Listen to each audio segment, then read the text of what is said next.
భగవద్ధ్యానం చేయాలంటే రెండు పవిత్రంగా ఉండాలి. ఒకటి శరీరం, రెండు మనస్సు.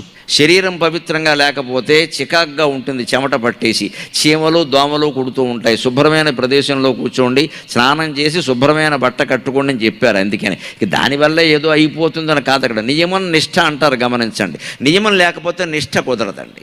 నియమనిష్టలు అంటారు. ఏమిటి నియమం అంటే?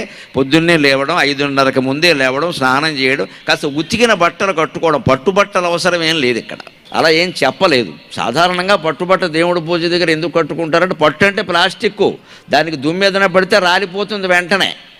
అందుకని కాస్త పవిత్రంగా ఉంటుంది. అదే మామూలు కాటన్ కద్దరు బట్ట కట్టామనుకోండి, చెమట బట్టి దుమ్ము బట్టి అది మాసిపోతుంది, మళ్ళీ ఉతకాలి. ఉతికితే కానీ పనికిరాదు.